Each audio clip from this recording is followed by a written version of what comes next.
Cuando me propusieron y me dijeron, bueno, si podía ser de lo que yo hablara, digamos, un homenaje, una evocación de Oliver Sacks, me pareció una estupenda idea, digamos, porque no sé si todos lo conocen, bueno, vamos ahora a repasar un poco algunos de los aportes de Oliver Sacks, pero Oliver Sacks es uno de los grandes campeones de la divulgación científica, murió el año pasado, digamos, de ahí el homenaje en agosto del año pasado, a los 82 años. Ahora vamos a repasar algunos hitos de la biografía de Oliver Sacks. Yo lo voy a buscar, obviamente no soy un experto en Oliver Sacks, ni soy un neurólogo, que es lo que él era. Lo que voy a hacer, y aparte de las cosas que él cuenta, las cuenta excelentemente bien en sus libros, así que bueno, va a ser más que nada una invitación a que vayan a los libros de Oliver Sacks, que son fascinantes, están muy bien escritos, y él va a contar las cosas mucho mejor de lo que yo podía contárselas, así que es simplemente una provocación en todo caso para que vayan a las fuentes, a los libros de Oliver Sacks.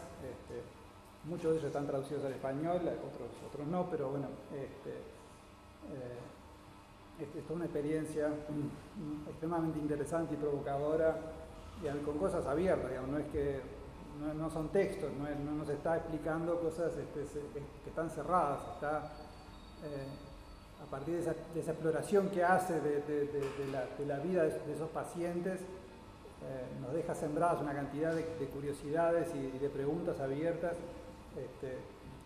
al menos a mí, digamos, me resultaron, cuando lo leí, cuando lo leo, muy provocadoras.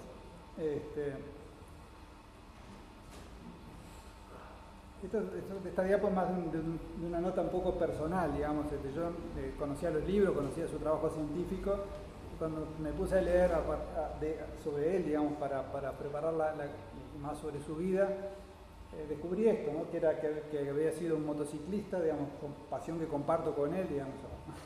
Ando en motocicleta y disfruto mucho andar en motocicleta, pero también fue nadador, buceador, digamos, fue en su vida un aventurero y un explorador y curioso en muchos otros ámbitos.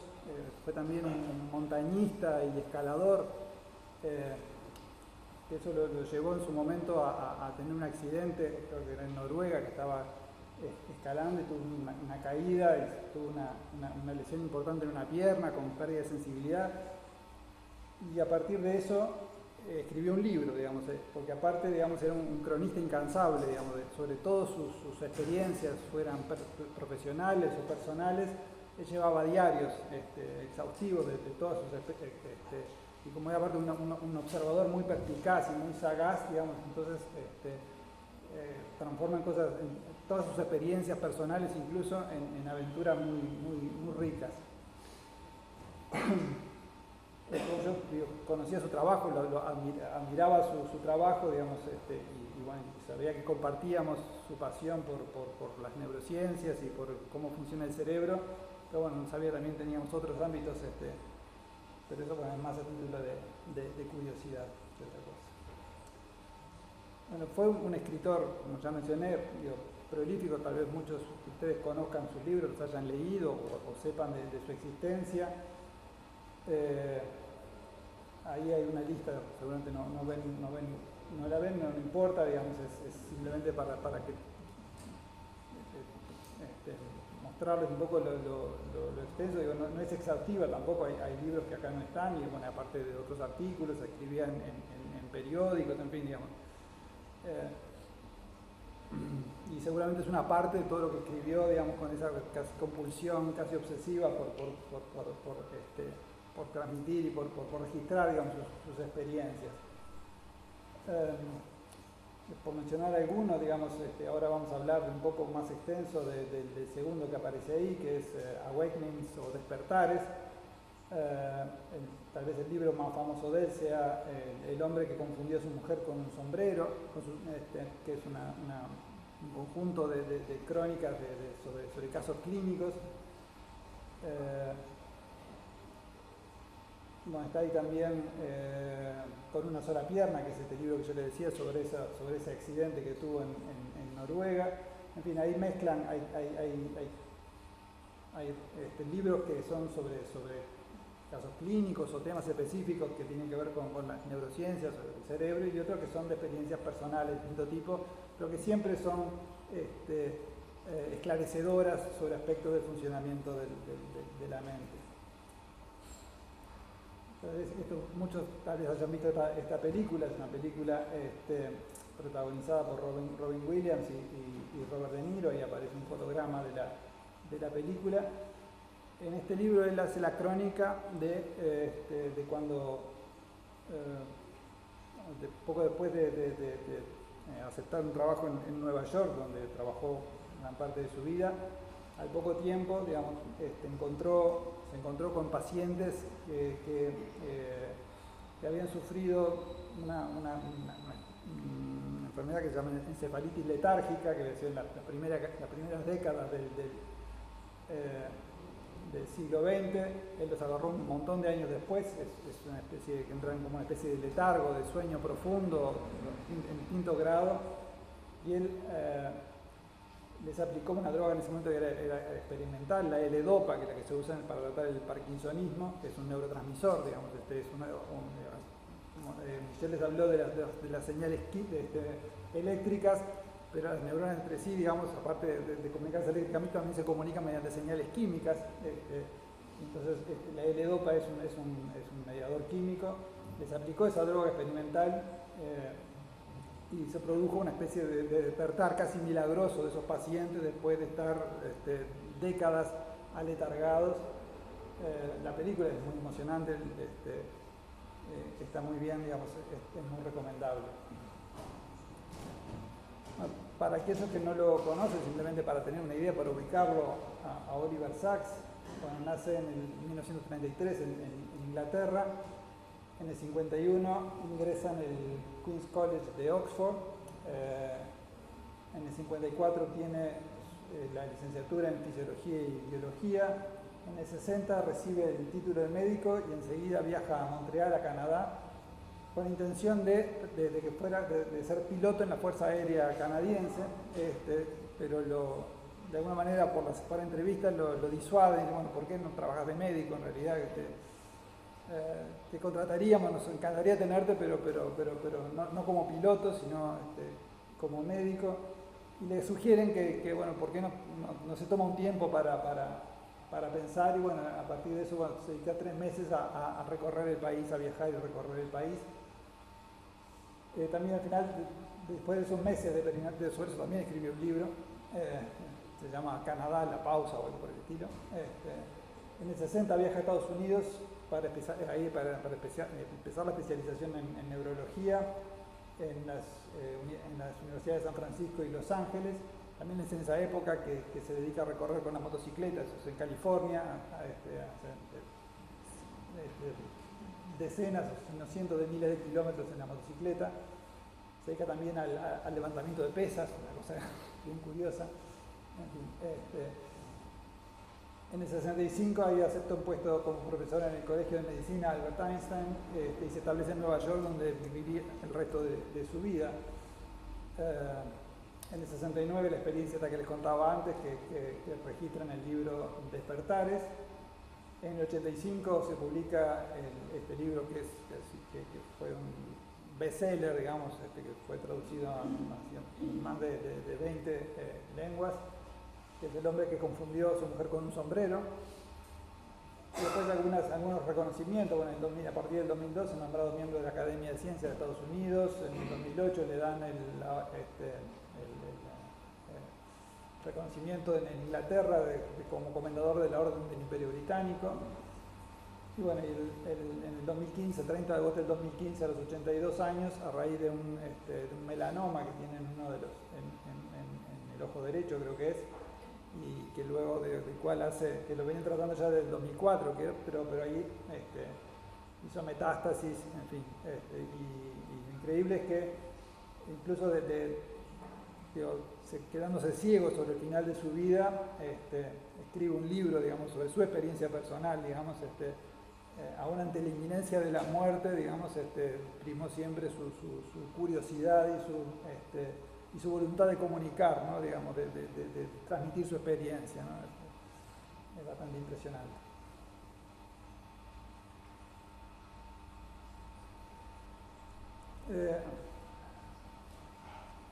Digamos, el sistema nervioso se altera por muchos procesos,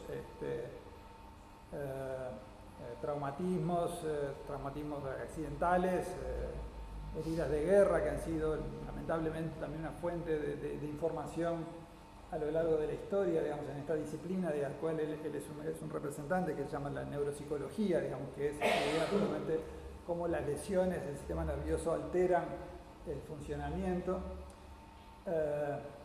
procesos tumorales, infecciones, intoxicaciones, ¿no? Digamos, hay distintos procesos patológicos que alteran el funcionamiento normal del sistema nervioso y muchos de ellos lo alteran en maneras más o menos específicas, digamos. Cuando se lesionan ciertas partes, pasan ciertas cosas que tienden a ser recurrentes. Y un poco eso es lo que las observaciones de Oliver Sacks, digamos, un amigo, Ángel Caputi, siempre decía esto, no sé si la frase de él o la tomó de alguien más, digo, que cada paciente es una especie de experimento natural, digamos, ¿no? Que el médico, si en lugar de tomar el caso como una...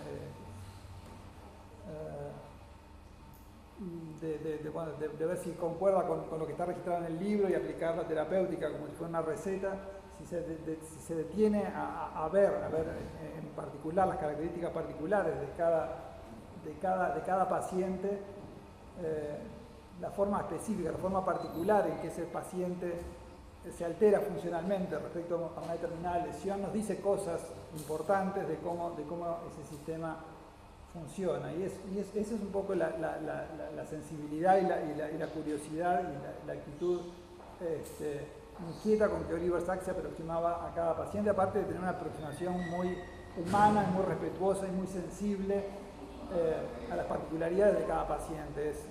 Realmente es un gusto leer sus crónicas, uno lo ve, digamos, muy aliado con el paciente y muy, con una cuestión muy empática, que realmente es muy reconfortante y que es parte de la originalidad de su visión. Nos habla también de su humanidad. Simplemente para recorrer un par de ejemplos, digamos, de estas alteraciones del sistema nervioso, que cuenta en particular en su libro, digamos, El hombre que confundió a su mujer con un sombrero. Él habla de la prosopagnosia, que es el cuento o la crónica que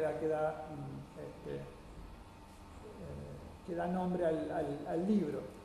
Esta imagen juega que es la tapa de una de las ediciones, con la imagen de Magritte, que es Ceci ne pas un pipe, esto no es una pipa, donde había una pipa y juega con la idea de la representación, ¿no? Digamos, dice, esto no es una pipa porque lo que es una pintura de una pipa. Bueno, esta dice, en francés, esta es mi mujer, digamos, y representa un sombrero y juega con la idea de lo que son las representaciones mentales de las cosas, y que es algo que es lo que está profundamente alterado en esa persona. O sea, lo que pasa acá es que hay una lesión de una zona particular del cerebro, del lóbulo temporal, y los pacientes pierden la capacidad, es una especie específica de ceguera, y pierden la capacidad de reconocer caras. Y eso produce una perturbación muy profunda en la existencia de esa persona, digamos. Para empezar, no reconoce a su mujer, digamos. A veces lo veían hablándole a un poste porque algo le evocó, le hacía pensar que podía ser una persona. Y es muy interesante, porque está hecho con mucho humor, además, digamos, es un humor que es con el paciente, no se ríe del paciente, sino se ríe junto con el paciente. Muchos de esos pacientes aparte son particularmente inteligentes y sensibles y tienen a su vez una comprensión de su trastorno singular, digamos, que a veces no es muy común. Otro de los trastornos que hay más de una crónica que va en ese sentido es la heminegligencia. Eso se ve en pacientes que tienen lesiones en la zona del lóbulo parietal del hemisferio derecho, ¿sí? Tiene un caso que es tragicómico, que él cuenta ahí, que es un paciente, lo que le pasa a estos pacientes cuando tienen lesiones, pierden el reconocimiento de su espacio personal, digamos, pierden, en particular este paciente había perdido, uno de ellos, el conocimiento y el reconocimiento como propio de su pierna izquierda, al punto de que lo encuentran caído de la cama porque se sentía objeto de una broma macabra y decíamos, alguien me puso una pierna que no es mía en mi cama, pero tratando de tirarla, de sacársela con asco de la cama, se cae porque era su propia pierna que dejó de reconocerla como propia, digamos.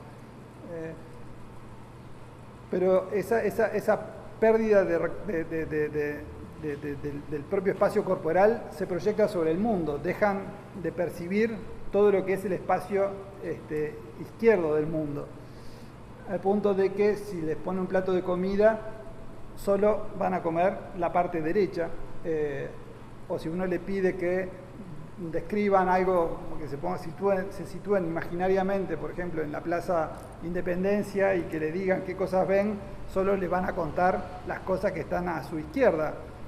Pero si le dicen, bueno, imagínate que estás del lado de enfrente de la plaza, entonces ahora ven ahí les van a poder contar qué es lo que hay y por qué no lo veían antes, ¿no? Digamos, la forma en cómo el cerebro se rompe es curioso, digamos. Si uno dijera, bueno, yo me imagino que el cerebro funciona así, y muchas veces la manera como uno se imaginaría o pensaría que funciona el cerebro no concuerda con lo curioso que es cuando efectivamente se rompe de alguna manera por la irrupción de algún tipo de patología. Digamos, ¿por qué digo yo que la visión es esclarecedora, digamos, la visión de Sachs? Pues va a un tema que es viejo como el mundo, digamos, un tema que está en discusión desde siempre entre los filósofos, pero también incluso dentro de la comunidad científica, y es de la relación entre la mente y el cerebro. Esto es una caricatura que es bastante graciosa para los que saben inglés. Esto es la representación del cerebro adolescente, de alguna manera. Y ahí dice, bueno, ahí arriba sueño grande, y abajo dice más sueño, rabia, en fin. Y después allá adelante, en la zona, digamos, frontal, que es la zona del cerebro, digamos, que se ocupa, digamos, del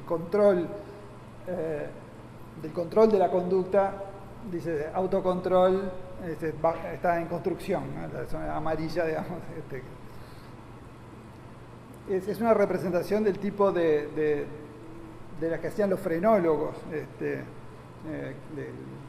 sobre todo una escuela francesa del siglo XIX, que planteaban un localizacionismo extremo. Lo que hacían era mapear todas las funciones mentales, ¿no? Digamos, la memoria, la atención, todo lo que conocemos como funciones mentales, le asignaban un lugar en el cerebro, en fin. Es uno de los primeros modelos para pensar el cerebro, digamos. Entonces es muy caricatural. Sabemos que no es así, digo, aunque el localizacionismo, digamos, tiene bastante importancia en el mundo de hoy, digamos, a partir de todas las técnicas de imágenes que nos permiten ver el cerebro funcionando, permiten ver que hay frente a determinadas cuando uno le plantea un determinado problema, le hace hacer una determinada prueba a un sujeto que uno está estudiando y lo mira con esta técnica de imágenes, ve que se prenden unas áreas del cerebro y otras no, en fin, digamos. Con todas las complejidades y dificultades que implica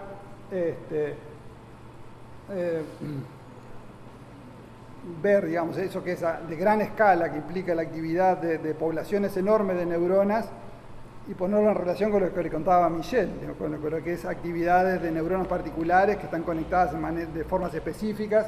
Es una aproximación todavía muy grosera, ¿no? que para entender realmente qué es lo que está pasando, muchas veces, y justamente por lo que decía Michel también, digamos, de que compartimos una cantidad de cosas, porque tenemos una filogenia común con muchos otros de los mecanismos básicos celulares que lo compartimos con invertebrados, hasta la organización general del cerebro, que lo compartimos con muchos otros vertebrados, y es muy parecida a lo que a la de otros primates. Entonces usamos monos, y en esos casos entonces podemos ahí sí ir y registrar la actividad neuronal y entonces de alguna manera vamos armando ese complejo rompecabezas que implica entender cosas desde la escala celular hasta la escala de las conexiones entre áreas del cerebro.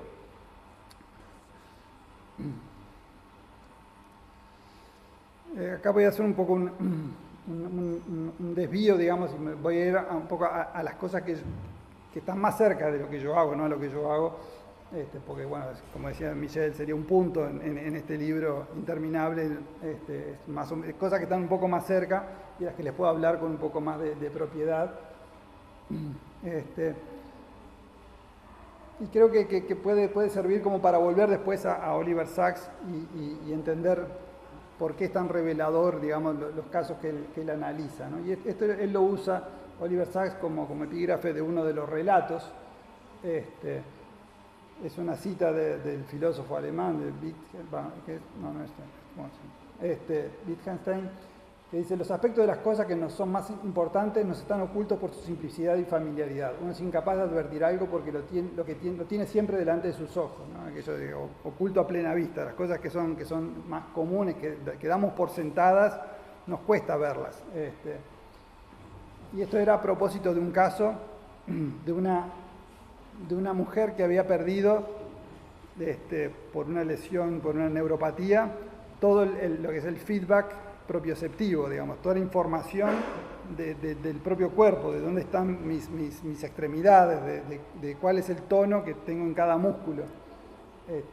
Es inimaginable, digamos. Él dice, bueno, eso lo damos por sentado, es un sentido, digamos, cuando hablamos de los 5 sentidos, hablamos, bueno, de los que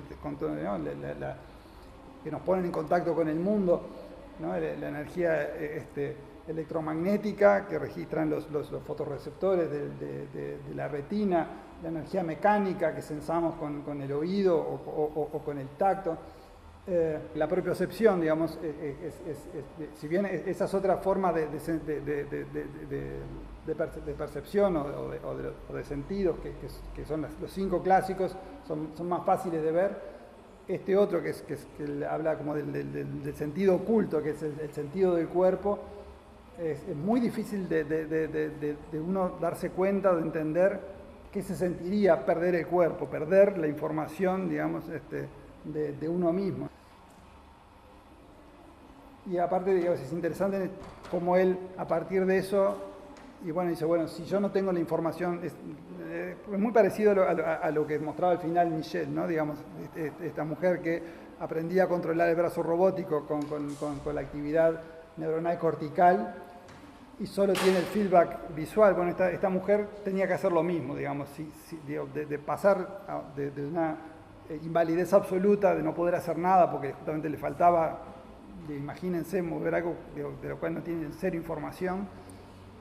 Lo podía hacer mirando, y entonces tenía un desempeño motor comparable al de esta mujer moviendo el brazo robótico, es decir, tenía que hacer todo, pararse todo bajo control visual. Es impensable, y entonces de ahí viene este epígrafe.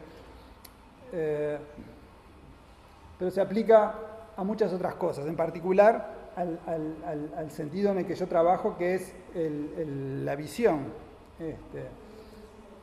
Francis Crick, que es un investigador que bueno, fue uno de los que planteó junto con Watson, el tema del código y de la doble hélice, que después se dedicó a las neurociencias, el fallecido. Decía que en las cenas que lo invitaban, cuando lo invitaban y le preguntaban qué hacía, y él decía, bueno, yo me dedico a estudiar cómo vemos. Dice que lo miraban con cara un poco burlona, y eso qué complicación tiene. Eso es trivial, es muy fácil, yo abro los ojos y veo. Entonces, justamente por lo anterior, digamos, es tan cotidiano, nos resulta tan fácil, entonces sus complejidades se nos escapan. Uno dice, bueno, pero es como una máquina de fotos, que todos saben, todos tenemos ahora con los celulares, cualquiera tiene una máquina de fotos. Sí, está bien, hasta cierto punto la analogía de la cámara de fotos nos sirve para entender las cosas, ¿no? Digamos, ambos funcionan bajo el principio de la cámara oscura, ¿no? Yo tengo un objeto que refleja la luz, y esa luz reflejada se mete por un orificio en la cámara oscura y forma una imagen invertida. Tenemos un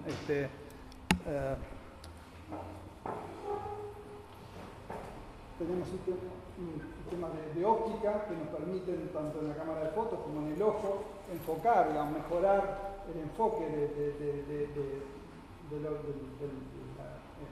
reflejo de ese objeto sobre la superficie fotosensible. Tenemos una superficie fotosensible en las máquinas viejas de la película, en las máquinas modernas son los sensores electrónicos, tenemos una retina en el ojo, en fin, digamos. Tenemos reflejo pupilar, el control de entrada de la luz, que también ya le mostró Michel. Todo eso es bastante común, pero ustedes le pueden preguntar a una máquina de fotos que sacó la foto qué hay en la foto que ustedes acaban de sacar. Digo, ahora hay las máquinas modernas que detectan algunas caras, ¿no? Ustedes lo han visto, o detectan sonrisas. En fin, ahí ya están empezando a hacer algo de lo que hace el cerebro, muy rudimentario, muy precario, y nos fascina, ¿no? Porque eso, ahí uno se empieza a dar cuenta, hace esto la máquina, pero y es casi nada. A veces dice, bueno, se lo piensa como, bueno, hay un pequeño hombrecito, ¿no? ¿Quién lee la imagen, no? Hay un pequeño hombrecito en el cerebro que me está diciendo, o algo que funciona como un pequeño hombrecito que mira la imagen que le llega al cerebro y la interpreta. Pero esa explicación por el homúnculo, que no es que sea, eso es una caricatura, pero a veces hay explicaciones que son un poco, tienen ese aire, pues en realidad no es un mecanismo exhaustivo que realmente me dé una explicación. Lo que hace es referir a algo, a un mecanismo medio misterioso que hace el trabajo que todavía no explicamos. Porque lo que pasa es esto, digamos, a su vez, si eso hay un pequeño hombrecito, bueno, ¿quién lee la cabeza de ese pequeño hombrecito? Y así sucesivamente, entramos en un proceso de regresión infinita, digamos, tenemos que encontrar un procedimiento mecánico, algo que resuelva efectivamente el problema del ver. Entonces, bueno, ¿cómo ocurre esa magia de ver? Digamos, es un poco meternos tras bambalinas, digamos, que es lo que intento hacer en parte con algunos de mis experimentos, es tratar de dilucidar un poco los mecanismos que están por detrás del proceso de ver. Digo, simplemente para tener una pequeña miradita, digamos, al mundo de la información visual. En las imágenes, si uno transformara como las máquinas en píxeles, digamos, en unidades, por unidades de campo visual, y eso tuviera que ir al cerebro, usando lo que Michel les contaba, digamos, la activación de fotorreceptores y la transmisión vía potenciales de acción por el nervio óptico, pasando por el tálamo. Primero, sería un volumen de información enorme, inmanejable, digamos, por el sistema nervioso, y aparte esa información extremadamente redundante. Digo, yo no preciso todo lo que hay en esa imagen para entender lo que hay en esa imagen.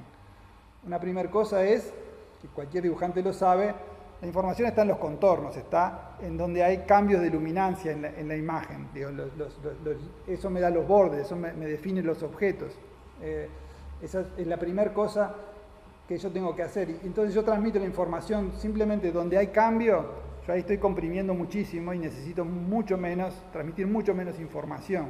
Esto es uno de los problemas.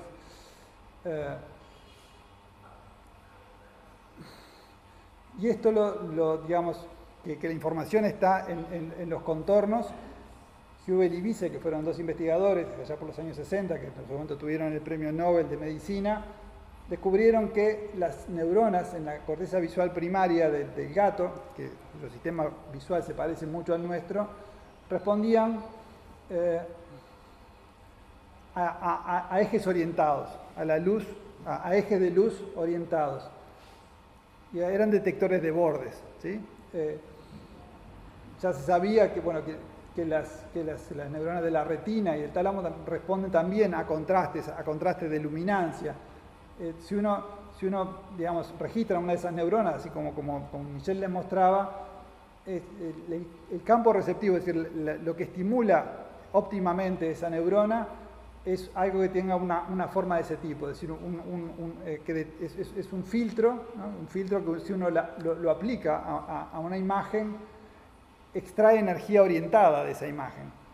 Y hay neuronas que son sensibles a distintas orientaciones, a ejes en distintas orientaciones, y cada una va extrayendo energía orientada, y entonces todo un conjunto de células que me extraen energías orientadas, lo que hacen es, de alguna manera, dibujar una especie de sketch, ¿no? de caricatura basada en los bordes, en los contrastes.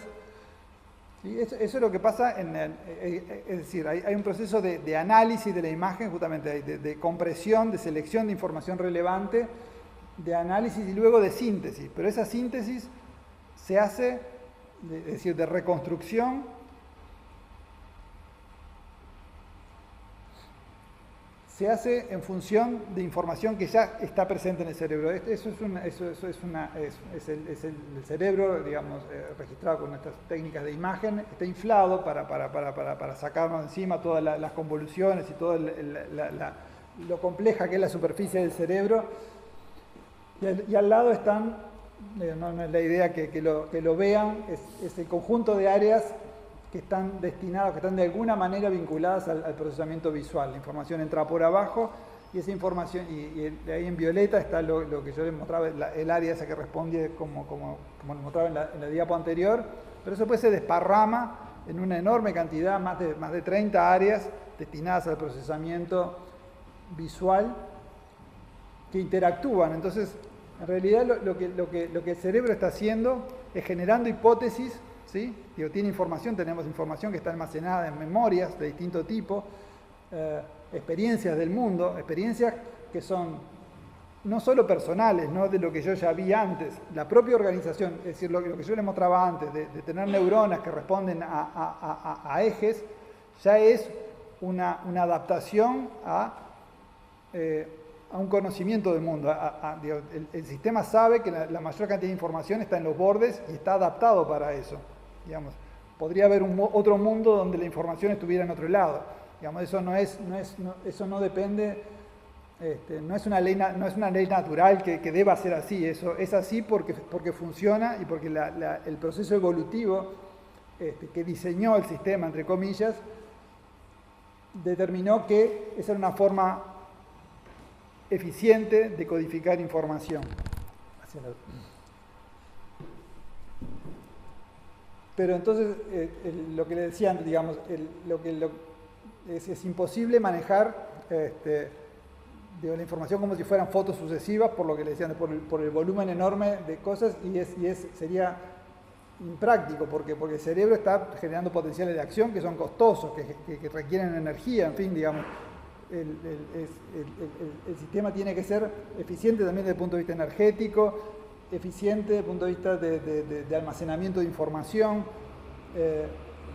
Digo, todos saben que la información ocupa memoria, ¿no? Discos llenos de fotos, de videos, eso es, el cerebro de alguna manera también lidia con ese tipo de cosas, ¿no? Pelear por códigos eficientes de almacenamiento es fundamental. Y hay otras cosas que sabemos, digamos, las imágenes naturales responden a ciertas estadísticas, digamos. Esto es un promedio de cientos de imágenes con una persona en un paisaje. No es un ruido blanco. Si uno dijera, bueno, cualquier cosa es posible, esto sería una imagen homogénea de puro ruido. No, hay un patrón, hay una estadística que se repite, digamos. Si el cerebro tiene almacenadas de alguna manera esas estadísticas de lo que es más probable y lo que es menos probable, eso lo usa para procesar la información que está llegando, eso lo usa para generar las hipótesis interpretativas que hacen que en realidad el cerebro diga, bueno, me parece que es esto lo que está pasando, esto machea con lo que estoy recibiendo, bárbaro, entonces es eso. Esta es una buena explicación para el patrón de estimulación que estoy recibiendo. Entonces el cerebro de alguna manera está prediciendo, el cerebro está tratando de adivinar qué es lo que va a pasar, ¿no? El cerebro es una información no solo la que yo tengo a partir de una imagen actual, sino de las imágenes anteriores, porque yo no salto, ¿no? Esto no es una cosa que salta. Si yo estoy viendo a vos no vas a desaparecer. Y eso es un conocimiento que de alguna manera, ¿quién sabe? Pero en general no va a pasar, es poco probable en todo caso. Es decir, el cerebro necesita esas regularidades que aprendió, que sabe que el mundo tiende a tener constancias, que los movimientos no son de tipo brownianos, así que cambian todo el tiempo de sentidos, los movimientos porque obedecen a la física del movimiento, a la inercia, las cosas que se mueven en una cierta dirección se siguen moviendo en esa dirección. Toda esa información el cerebro la usa para predecir las posibles imágenes futuras que va a recibir, y eso es muy útil para optimizar y para eso. Yo no necesito todo lo que me viene afuera. Una gran parte de las cosas la puedo predecir. ¿Eso qué implica? El cerebro está permanentemente activo. El cerebro, incluso durmiendo, en otras charlas lo han visto, está activo, está produciendo. No es, digamos, Michel les contaba el arco reflejo, ¿no? Yo recibo información sensorial, la proceso, produzco una salida motora acorde. Está bien, es la manera como lo pensamos para estudiarlo, pero en realidad es un loop cerrado, digamos. Entonces, en esta máquina complicada que está permanentemente activa, que en realidad, digamos, el mundo no le está imponiendo por fuerza una determinada interpretación, sino que la interpretación de las cosas la está poniendo el cerebro. Es decir, uno podría pensar como una cuestión dinámica que está permanentemente activa, que recibe algunos elementos de información del mundo, pero es maravilloso que esa máquina que funciona de esa manera en realidad se mantenga alineada con lo que está pasando, porque en esa dinámica interna muchas cosas pueden salir mal. Digamos, uno podría pensar que fácilmente esa máquina podría volverse loca, como le pasa a la computadora a veces, ¿no? Y que empieza a hacer cosas raras. Y eso pasa. Pasa poco, pasa capaz que mucho menos de lo que uno esperaría viendo la complejidad de los procesos que pasa en las enfermedades mentales, pasa en los casos extremos, en la psicosis, en la esquizofrenia, por ejemplo. La persona, digamos, justamente de alguna manera se separa, digamos, empieza a tener una existencia delirante, digamos. Es rara la interpretación, las señales que le llegan las interpreta de forma que no son compartibles, digamos. Cuando uno habla con ellos, digamos, uno se da cuenta que no estamos compartiendo, no estamos viviendo la misma realidad, digamos. Lo que sí compartimos con las otras personas normales, entre comillas, digamos, los que sí compartimos una cierta percepción del mundo, lo cual es bastante maravilloso, y aparte hay aparatos mentales especializados en el cerebro social, digamos, el feedback, la interacción social no es un epifenómeno, no, es algo que está previsto, digamos, necesitamos la interacción social para construir una visión del mundo adecuada. Pero bueno, en general las máquinas de este tipo cuando se rompen, se rompe un engranaje, se tranca, digo, deja de funcionar. Pero el cerebro es esta máquina, digamos, de dinámica compuesta por neuronas que están hablando todo el tiempo, como les contaba Michelle. Acá esto es una representación, digamos, que representa puntos de activación en el cerebro en términos de poblaciones neuronales y sus conexiones mayores o menores. Esta cosa, hoy se pueden estudiar, hay técnicas que nos permiten ver cómo el cerebro se está conectando y reconectando dinámicamente. Con esta maquinaria extremadamente compleja, lo que dicen, muchas cosas pueden salir mal el tipo de cosas, bueno, por ejemplo, las alucinaciones es un caso, alucinación por intoxicación, hablando de la década del 60, LSD, ¿no? Digamos, que capaz que no es el tipo de alucinación más común en pacientes.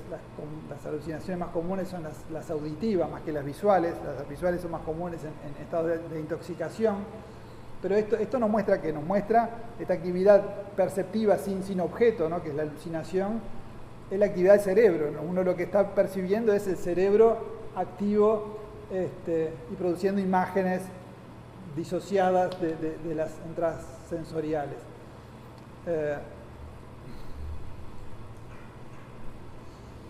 Digamos, sin ir tan lejos como esto, y acá ya, me acerco un poco más a algunas cuestiones que nosotros utilizamos, lo que investigamos visión, porque también lo que son las ilusiones visuales, que son fallas sistemáticas, es decir, que cualquier persona que uno le muestra esto, ¿qué ven acá para empezar? A ver, ven.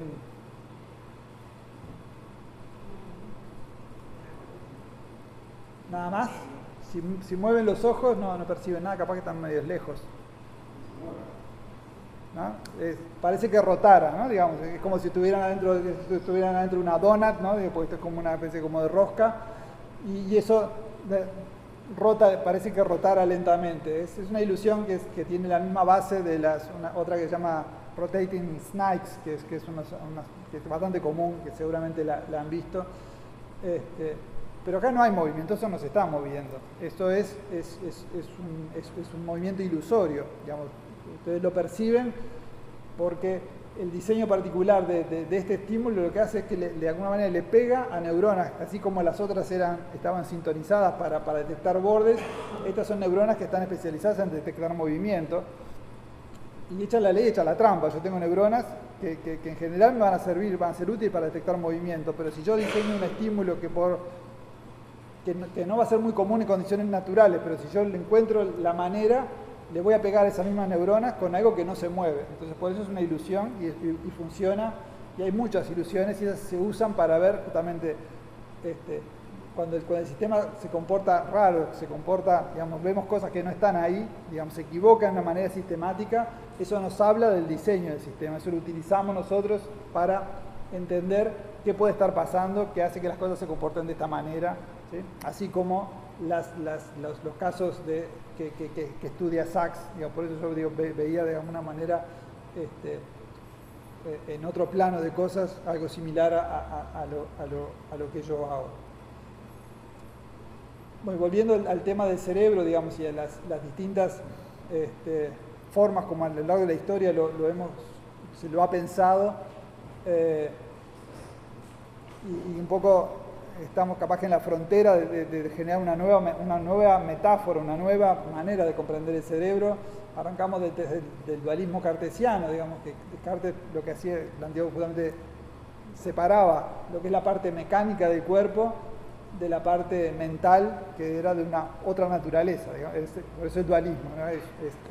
Tenemos el cuerpo y tenemos la mente, que es otra sustancia que obedece a otras leyes, bueno, vinculado a cuestiones divinas, en fin. Luego tuvimos el cerebro como central telefónica, que viene del tiempo de Pavlov, de la reflexología, ¿no? Que también usó el conductismo, que era como la metáfora de, claro, ahora ya las centrales telefónicas no son así, pero bueno, cuando que tenemos unos cuantos años, tenemos la operadora que lo que hacía era recibir una cosa y cambiaba el switch y conectaba.